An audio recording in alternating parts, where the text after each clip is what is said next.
Përshëndetje të dashur nxënës, jemi me platformën digjitale të lansuar nga Ministria e Arsimit të quajtur si E-klasa. Unë jam profesori Seladin Abduli, ndërsa ju ndiqni pra lëndën e edukimit qytetar. Tema të cilën duhet të trajtojmë sot bashkë me ju nxënës është pra karakteristikat personale dhe grupore. Dhe si qëllimet e orës më simore janë që nxënësi të kuptoj, pra ju nxënës të kuptoni se cilat janë ngjashmëritë dhe dallimet mes njerëzve, të kuptojmë pra të njohim pra vetveten, të shprehim vetveten, si dhe të kuptojmë pra nxënësi ndikimi që ka grupi në ndërtimin e identitetit, si dhe të kuptojmë pra dallimet mes njerëzve, se këto dallime pra mes njerëzve e bëjnë botën më të begatë. Si aktivitet hyrës në fillim edhe duhet ta potencoj nxënës se çdo herë kur do të kemi një aktivitet ose një detyrë, është e rrugës pra që ju t'i bëni videot e juaja pauze që pastaj mund të merrni shënime në fletores e juaja. Edhe aktiviteti në fjalë pra thotë se mendo për ato se cilat janë veçoritë, pra interesat, shprehit, vlerat, marrëdhëniet me njerëzit, të arriturat tua që ju pëlqejnë, pra ndërsa cilat nuk ju pëlqejnë. Pra vlerëso së pari a të pëlqejnë ty apo jo, e më pas vlerëso se si këtë e përjetojnë prindrit ose kujdestarët dhe shokët e tu të klasës ose të gjeneratës. Më pas përgjigju pra në pyetjet vijuese. Çfarë ishte për ti më e vështirë të shkruash, gjëra që të pëlqejnë tek vetja ose që nuk të pëlqejnë dhe pse? Sa shpesh i shfaq këto gjëra që të pëlqejnë tek vetvetja? Si përballesh me gjëra që nuk të pëlqejnë vetvetja, sa i shfaq ato? A tenton që ti përmirësosh ato? A është gjithmonë ajo që na pëlqen neve njëherë është edhe e vlerësuar pozitivisht edhe nga të tjerët, dhe cilat janë arsyet për dallimet në vlerësim? Pra, një përpjekje e vogël si në një aktivitet hyrës për ta njohur pra vetveten. Ndërsa slajdi i arshëm pra ka të bëjë pra me atë se me dallimet mes njerëzve. Njerëzit dallojnë mes vetes sipas sjelljes, interesave, shijeve, shprehive, zakoneve.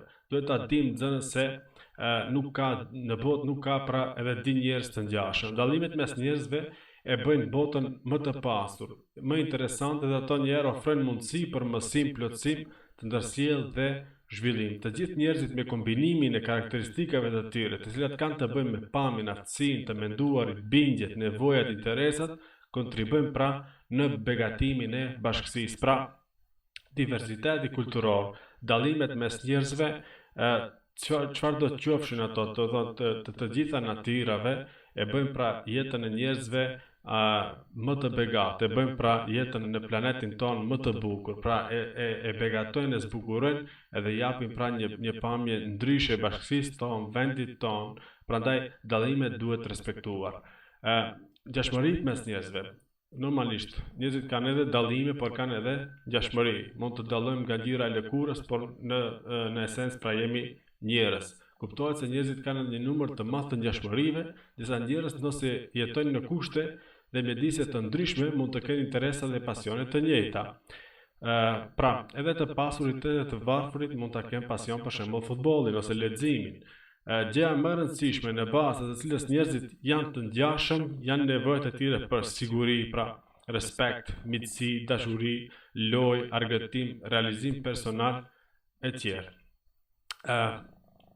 Secili prej nesh ka veçori, veprime dhe sjellje që na pëlqejnë dhe që nuk na pëlqejnë. Pra, në procesin e rritjes mësojmë se si ta tregojmë atë që e çmojmë te vetja pa frikë dhe pa siguri. Pra, pasqyra për vetveten, mënyra se si e shohim veten. Edhe shpesh herë, domethënë në këtë procesin e rritjes dhe zhvillimit ton, neve ngurrojmë të flasim për vetveten, domethënë ta shfaqim vetveten, nga ajo se mos do të thënë grupi ose të tjerat të na konsiderojnë për shembull për si dikush i cili lavdrohet tepër me vetveten edhe pastaj do të thënë të kenë mendime negative për ne.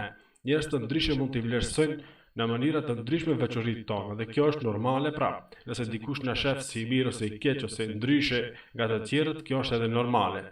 Njerëzit ndonjëherë është më rëndësi të dinë se si na çmojnë të tjerët dhe të tentojmë të shikojmë edhe përmes syzeve të tyre për ta kuptuar mirë sjelljen tonë dhe pasojat që i lë kjo mbi të tjerët. Pra, duhet shpesh herë që të bëjmë të reflektojmë pra nxënës edhe ta shohim se si na shohin të tjerët neve.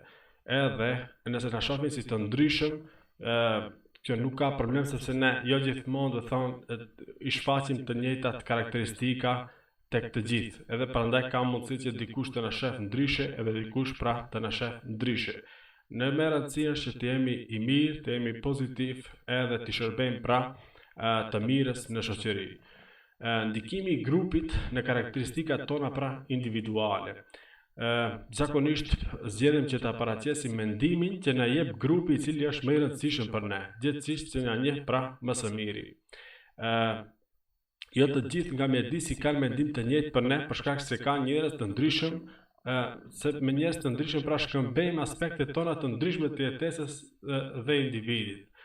Nuk është e thënë se gjithmonë mendimi të tjerëve duhet për të përputhjet me atë që ne vetë kemi për veten.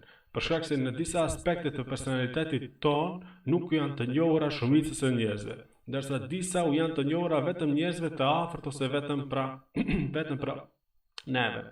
Siç thash pra, nuk është se na njohin të gjithë pra në të njëjtën mënyrë. Prandaj edhe ka mundësi që të na gjykojnë drejt ose në mënyrë pra të gabuar, ka mundësi që të na paragjykojnë, po jona është pra që ta shfaqim veten në mënyrën më të mirë të mundshme, edhe shpesh herë neve zgjedhim që mendimin për ne ta japin grupi i cili është pra më i rëndësishëm tek për ne. Për shembull edhe brenda klasës, edhe brenda shkollës, do thonë neve zgjedhim mendimet për ne pra të jap dikush i cili na njeh pra më së miri.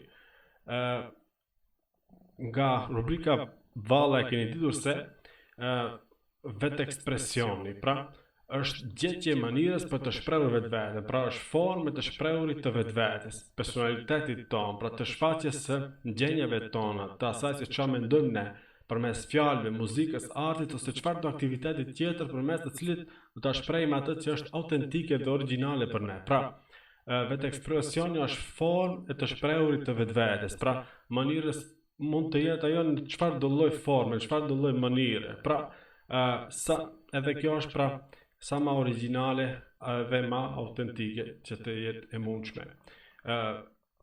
Edhe tjetra thotë se në vitin 1995 Këshilli i Evropës filloi fushatën mote të cilës ishte pra të gjithë të ndryshëm dhe të gjithë të barabartë. Qëllimi i kësaj fushate ishte të shënohet pra 50 vjetori i përfundimit të luftës së dytë botërore dhe të theksoj se luftën pra kundër të gjithë formave të diskriminimit.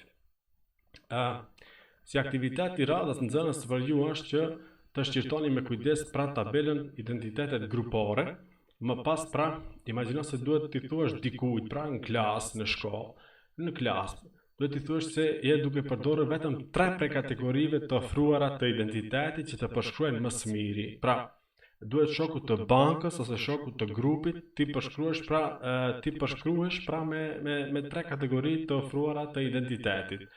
Pasi se 3 kategorive radhiti sipas rëndësisë, ashtu që me numër 1 pra shënon kategorinë që mendon se është më e rëndësishme.